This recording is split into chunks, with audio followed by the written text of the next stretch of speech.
Hi, I'm Phyllis and my website is southernfrugal.com.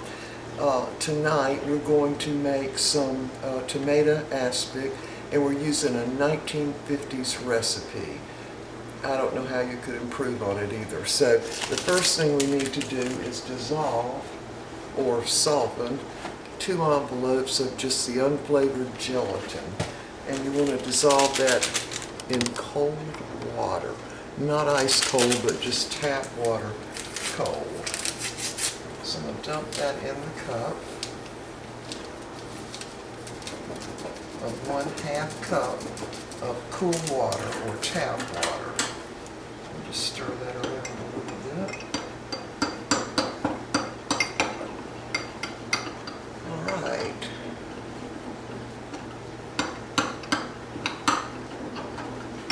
My dishwasher's running in the background, y'all. If you're wondering what that sound is.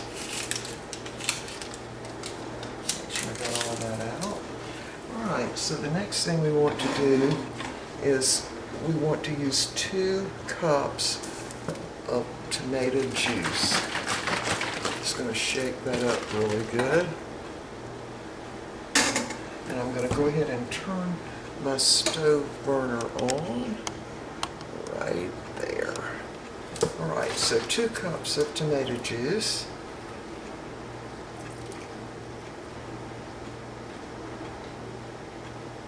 2 full cups.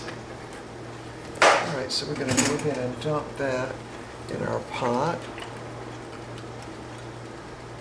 And to that we are adding 1 small onion chopped up. And this would be the equivalent of 1 stalk of celery. I just had the center of the celery and all the leaves, so there's just 1 stalk chopped up.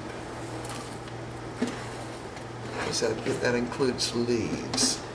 Alright, and to that we're going to add a couple of dashes of cayenne pepper.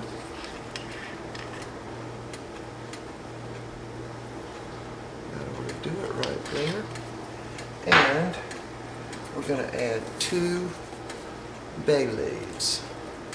There you go. And we're going to add 1/2 teaspoon of salt. Excuse me, that's 1/4 teaspoon because the tomato juice has salt, some salt in it. And 1/2 teaspoon of just regular sugar. Dump that in.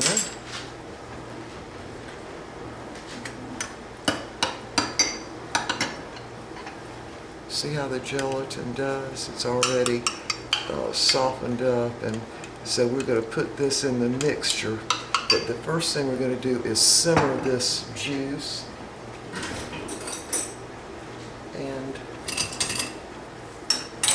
the other ingredients. And we want to simmer them. Now it's going to take it a few minutes to just barely come up to a boil. And we're going to simmer this all together for 15 minutes. Make sure that bay leaf stays down in there. And then we're going to strain it. So we're going to not start timing it until it comes up to almost a boil. Then we're going to simmer real low for 15 minutes and then we'll be back. Alright, I turned the burner up on high just to get this started, but now I've turned it all the way down, so it's just going to be barely simmering. And then we're going to let it cool a little bit, but we're going to strain it first, and then we're going to mix in the gelatin. We'll be back. Alright, the ingredients have been simmering for 15 minutes. Now we're going to strain this.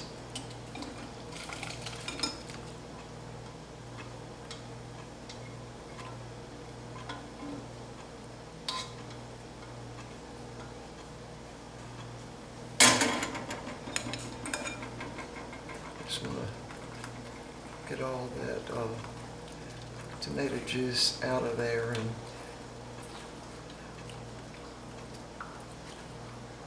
as much as you can. Of course, that has the bay leaf in it and all of that.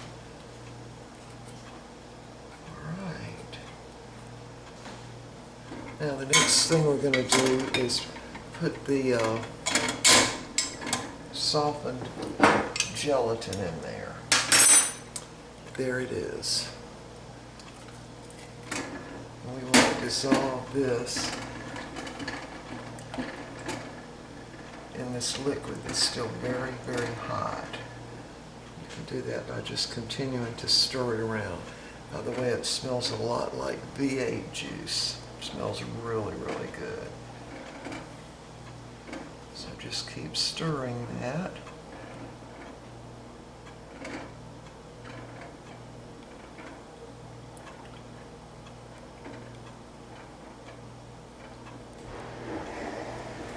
That's still my dishwasher, still running. Let me move y'all closer so you can see it a little better. Still got a couple of little chunks in there. So you just want to keep stirring it till it's all dissolved.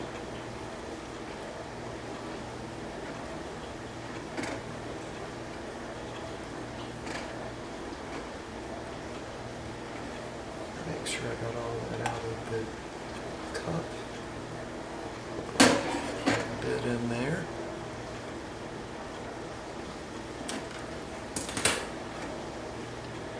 Alright, I think we've got it all dissolved now.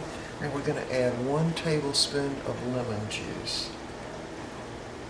And just stir it up a little more.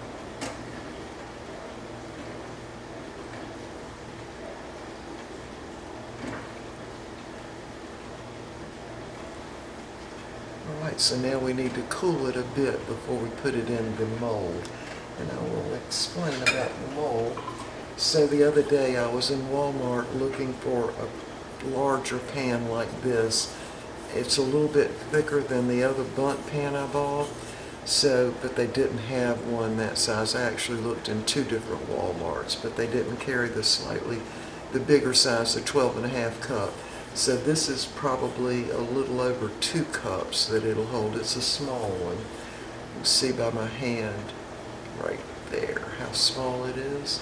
Yeah, so I've got it just a little bit of vegetable oil in there, and I painted it in with a little paintbrush to make sure it got in all the cracks or the little crevices. So anyway, we're going to put this in the refrigerator and let it cool a little bit before we put it in the mold. Alright, we'll be back.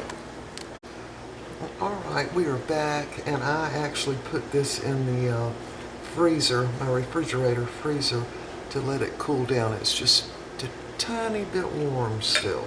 So we're going to go ahead and pour it in the mold.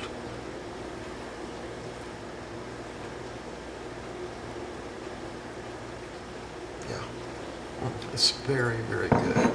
Alright, so this is going to be a small one because it's just me and Mr. Bucky.